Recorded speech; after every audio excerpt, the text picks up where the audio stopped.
So hello everyone, study with Prince में आपका स्वागत है। दोस्तों ये सेशन काफ़ी इम्पोर्टेंट होने वाला है क्योंकि इस सेशन में रेलवे परीक्षा सामान्य विज्ञान ग्रुप डी का 30 क्वेश्चन लेकर के आया हूँ, जो कि प्रीवियस ईयर्स क्वेश्चन है, जो कि आगामी एग्ज़ाम रेलवे ग्रुप डी के लिए बहुत बहुत इंपॉर्टेंट होने वाले हैं, जो कि इसमें प्रीवियस ईयर्स 30 क्वेश्चन लेकर के आया हूँ। दोस्तों बिना देरी किए हुए हम लोग पहले क्वेश्चन की ओर बढ़ते हैं। दोस्तों प्रश्न को मिस मत कीजिएगा, अच्छे पूर्वक ध्यान में रखते हुए चलिएगा। पहला प्रश्न, बिजली के बल्ब का फिलामेंट किस तत्व से बना होता है?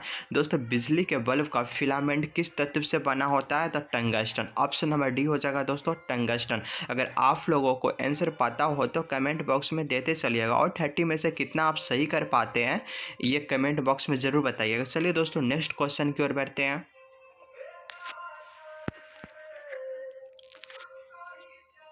तो दोस्तों ये रहा हमारा अगला क्वेश्चन, कौन सी तरंगे शून्य से संचरण नहीं कर सकती है?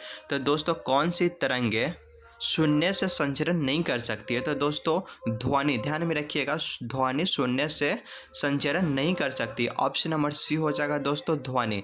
ध्यान में रखते चलिएगा, सारे प्रश्न बहुत इंपॉर्टेंट है दोस्तों, एक भी प्रश्न को मिस मत कीजिएगा। ये रहा दोस्तों हमारा अगला क्वेश्चन, फलों का अध्ययन कहलाता है। दोस्तों तीसरा प्रश्न हमारा ये रहा, फलों का अध्ययन क्या कहलाता है? तो दोस्तों इसका आंसर हो जाएगा पोमोलॉजी। ऑप्शन नंबर डी हो जाएगा दोस्तों, पोमोलॉजी। फलों का अध्ययन पोमोलॉजी कहलाता है। चलिए दोस्तों नेक्स्ट क्वेश्चन की ओर चलते, फटाफट हम लोग 30 क्वेश्चन देखेंगे। दोस्तों ये रहा हमारा अगला क्वेश्चन, इलेक्ट्रॉन ग्रहण करने के प्रवृत्ति को कहते हैं। तो दोस्तों इलेक्ट्रॉन ग्रहण करने की प्रवृत्ति को हम लोग क्या कहते हैं? तो दोस्तों इसका आंसर हो जाएगा ऑप्शन नंबर बी हो जाएगा दोस्तों, अवकरण। ऑप्शन नंबर बी, अवकरण। अवकरण इलेक्ट्रॉन ग्रहण करने की प्रवृत्ति को कहते हैं। चलिए दोस्तों बिना देरी किए हुए हम लोग नेक्स्ट प्रश्न की ओर बढ़ते हैं। तड़ित चालक का आविष्कार किसने किया था? तो दोस्तों तड़ित चालक का आविष्कार किसने किया था?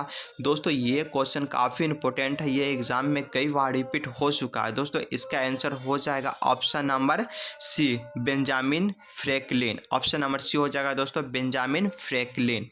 चलिए दोस्तों नेक्स्ट क्वेश्चन की ओर बढ़ते हैं।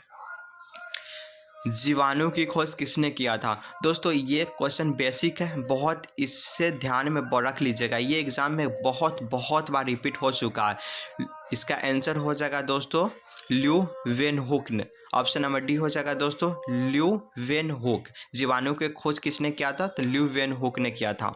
ये रहा अगला क्वेश्चन, प्रकाश तरंग की किस प्रकार की तरंग होती है? तो दोस्तों प्रकाश तरंग किस प्रकार की तरंग होती है? तो दोस्तों अनुप्रस्थ तरंग होती है। ऑप्शन नंबर ए सी हो जाएगा दोस्तों, अनुप्रस्थ तरंग होती है प्रकाश तरंग। चलिए दोस्तों नेक्स्ट क्वेश्चन की ओर बढ़ते हैं। ये रहा दोस्तों अगला क्वेश्चन, वर्गीकरण का प्राकृतिक सिस्टम किस वनस्पति विज्ञान के प्रस्तुत किया था? तो दोस्तों वर्गीकरण का प्राकृतिक सिस्टम किस वनस्पति विज्ञान के प्रस्तुत किया था? तो दोस्तों इसका आंसर हो जाएगा ब्रिटिश। ऑप्शन नंबर डी हो जाएगा दोस्तों, ब्रिटिश, जो कि काफ़ी इंपॉर्टेंट प्रश्न है दोस्तों। चलिए बिना देरी किए हम लोग अगले क्वेश्चन की ओर बढ़ते हैं। हमारा अगला क्वेश्चन, गैसों के विसरण का नियम। दोस्तों गैसों के विसरण का नियम किसने प्रतिपादित किया था? तो दोस्तों इसका आंसर हो जाएगा ऑप्शन नंबर, दोस्तों आप लोग को पता हो तो कमेंट बॉक्स में देते चलिएगा, इसका ग्राहम हो जाएगा दोस्तों, ऑप्शन नंबर डी। ध्यान में रखिएगा, काफ़ी इंपॉर्टेंट प्रश्न है दोस्तों। चलिए दोस्तों नेक्स्ट क्वेश्चन की ओर बढ़ते हैं बिना देरी किए हुए। इलेक्ट्रॉन की खोज किसने की थी? तो दोस्तों इलेक्ट्रॉन की खोज किसने की थी? दोस्तों इसका आंसर हो जाएगा J Thomson. Option number A हो जाएगा दोस्तों, जे थॉमसन। इसका दोस्तों ये क्वेश्चन बहुत बार एग्जाम में रिपीट किया गया है, ये रेलवे एग्जाम में नहीं, हर एग्जाम में जो होता है ये क्वेश्चन बहुत बार रिपीट कर चुका है, तो दोस्तों इसे ध्यान में ज़रूर रख लीजिएगा। पान की लता में बनने वाली जड़ कौन सी होती है? तो दोस्तों पान की लता में जो जड़ बनता है वो कौन सी होती है? तो छायादार जड़ होती है। ऑप्शन नंबर डी हो जाएगा दोस्तों, छायादार जड़। ध्यान में रख लीजिएगा। चलिए दोस्तों नेक्स्ट क्वेश्चन की ओर बढ़ते हैं। किस संगीत यंत्र की ध्वनि तीव्रता मापी जाती है? तो दोस्तों किसी संगीत की ध्वनि तीव्रता किससे मापी जाती है? तो डेसिबल में मापी जाती है। ऑप्शन नंबर डी हो जाएगा दोस्तों डेसिबल। ध्यान में रख लीजिएगा, काफ़ी इंपॉर्टेंट क्वेश्चन है दोस्तों, डेसिबल। चलिए दोस्तों, ये बहुत इंपॉर्टेंट क्वेश्चन है, इसे स्टार मार्क जरूर कर लीजिएगा। चलिए नेक्स्ट क्वेश्चन की ओर बढ़ते हैं। कौन सा तत्व सबसे अधिक ऋणात्मक है?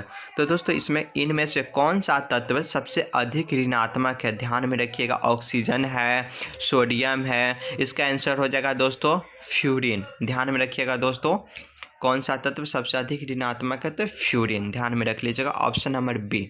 चलिए दोस्तों नेक्स्ट क्वेश्चन की ओर बढ़ते हैं।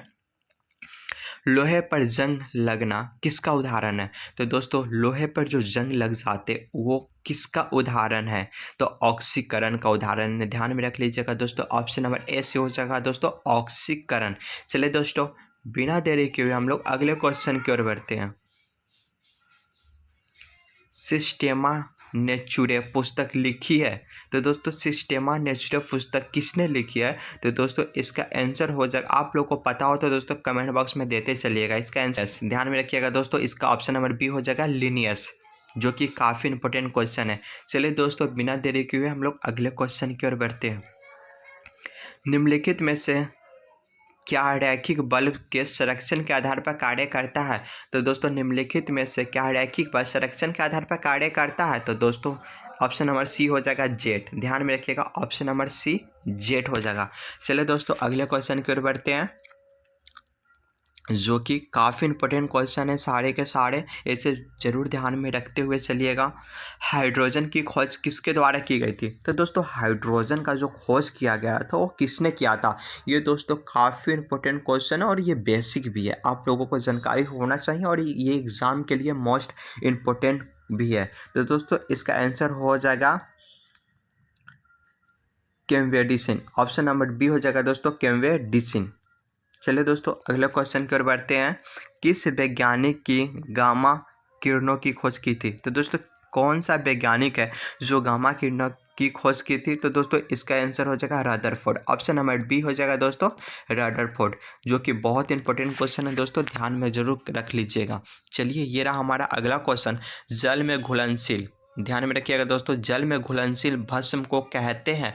तो दोस्तों जल में घुलनशील भस्म को कहते हैं हम लोग क्या कहते हैं? तो क्षार कहते हैं। ध्यान में रखिएगा क्षार। ऑप्शन नंबर बी सी हो जाएगा दोस्तों क्षार, जो कि काफ़ी इंपॉर्टेंट क्वेश्चन है दोस्तों। ये रहा दोस्तों हमारा अगला क्वेश्चन, प्रकाश के विद्युत चुंबकीय स्वरूप की खोज किसने की? तो दोस्तों प्रकाश के विद्युत चुंबकीय स्वरूप की खोज किसने की? तो दोस्तों ये काफ़ी इंपॉर्टेंट क्वेश्चन है दोस्तों, इसे स्टार मार्क जरूर कर लीजिएगा और ध्यान में रख लीजिएगा। इसका answer Maxwell. Option number C हो जाएगा दोस्तों मैक्सवेल। चलिए दोस्तों नेक्स्ट क्वेश्चन की ओर बढ़ते हैं। ये रहा दोस्तों हमारा अगला क्वेश्चन, पौधों में वाष्प उत्सर्जन किसकी प्रक्रिया है? तो दोस्तों पौधे में जो वाष्प उत्सर्जन होती है वो किसकी प्रक्रिया के कारण होती है? तो जल और हानि। ऑप्शन नंबर बी हो जाएगा दोस्तों जल और हानि की प्रक्रिया के कारण होती है पौधों में वाष्प उत्सर्जन। ध्यान में रख लीजिएगा, काफ़ी इंपॉर्टेंट प्रश्न है। चलिए दोस्तों ये रहा हमारा अगला क्वेश्चन, निम्नलिखित में किसकी इकाई न्यूटन मीटर नहीं है? तो दोस्तों निम्नलिखित में से किसकी इकाई न्यूटन मीटर नहीं है? तो दोस्तों गतिज ऊर्जा की है, कार्य की है, बट बल की नहीं है। ध्यान में रखिएगा दोस्तों, न्यूटन मीटर नहीं है, किसकी इकाई नहीं है? तो बल की। इसमें तीनों की है, गतिज ऊर्जा, कार्य और ऊर्जा की, इसमें सबकी है बट बल की नहीं है। ध्यान में रख लीजिएगा। यह रहा हमारा अगला क्वेश्चन, प्राकृतिक रबर किसका बहुलक है? तो दोस्तों प्राकृतिक रबर जो है वो किसका बहुलक है? तो दोस्तों ध्यान में रखिएगा आइसोप्रीन का है, जो कि काफ़ी इंपॉर्टेंट क्वेश्चन है दोस्तों। ऑप्शन नंबर ए सही कर लीजिएगा दोस्तों आइसोप्रीन। ध्यान में रख लीजिएगा दोस्तों। चलिए हम लोग अगले क्वेश्चन की ओर बढ़ते हैं, जो कि काफ़ी इंपॉर्टेंट है दोस्तों। ये हमारा अगला क्वेश्चन, रेडियो धार्मिकता की यूनिट है। तो दोस्तों रेडियो धार्मिकता की यूनिट क्या है? तो दोस्तों इसका यूनिट हो जाएगा option number Curie. Option number D हो जाएगा दोस्तों क्यूरी। ध्यान में रख लीजिएगा, काफ़ी इंपॉर्टेंट क्वेश्चन है। रेडियोधर्मिता की यूनिट क्यूरी है, ध्यान में रख लीजिएगा। ये रहा दोस्तों हमारा अगला क्वेश्चन, नींबू का कैंकर। ध्यान में रखिएगा 25 नंबर क्वेश्चन ये रहा हमारा, नींबू का कैंकर किससे होता है। दोस्तों नींबू का जो कैंकर होता है वो किससे होता है, तो जीवाणु से होता है। ऑप्शन नंबर बी सी हो जाएगा दोस्तों जीवाणु, जो कि काफ़ी इंपॉर्टेंट क्वेश्चन है। दोस्तों ये रहा हमारा अगला क्वेश्चन, कीड़ों का अध्ययन को कहते हैं, कीड़ों के अध्ययन को क्या कहते हैं। ये रहा हमारा अगला क्वेश्चन, कीड़ों के अध्ययन को क्या कहते हैं। तो दोस्तों इसका आंसर हो जाएगा एंटोमोलॉजी। ऑप्शन नंबर बी हो जाएगा दोस्तों एंटोमोलॉजी। ये सारे क्वेश्चन याद कर लीजिएगा दोस्तों, ताकि आपका आने वाले एग्जाम में काफ़ी बेहतर स्कोर हो सके।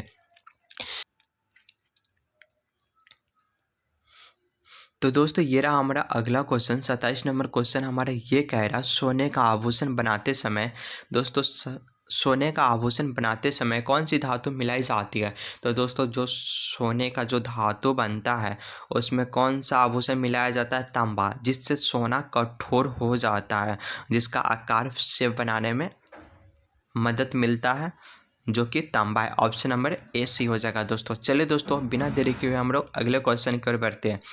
रेडियोधर्मिता की खोज किसने की थी। तो दोस्तों रेडियोधर्मिता की खोज किसने की थी, बहुत बहुत इंपॉर्टेंट क्वेश्चन है दोस्तों, इसे ध्यान में जरूर रख लीजिएगा। इसका आंसर हो जाएगा हेनरी वेकवेरेल।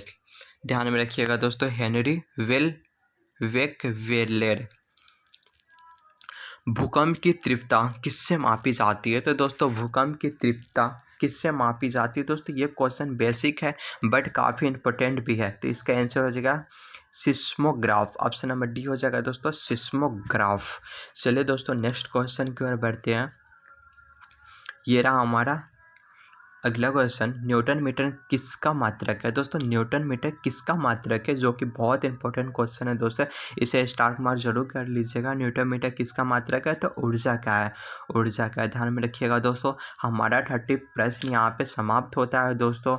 ये सारे क्वेश्चन काफ़ी इंपॉर्टेंट है, प्लीज़ आप इस क्वेश्चन को ध्यान में रख लीजिएगा और हमारे चैनल से जुड़ जाइएगा। मैं हर रोज़ ऐसी तैयारी करवाते रहूँगा ताकि आपकी तैयारी अच्छी हो सके। तो प्लीज़ वीडियो पसंद आया हो तो चैनल को सब्सक्राइब कर लीजिएगा और वीडियो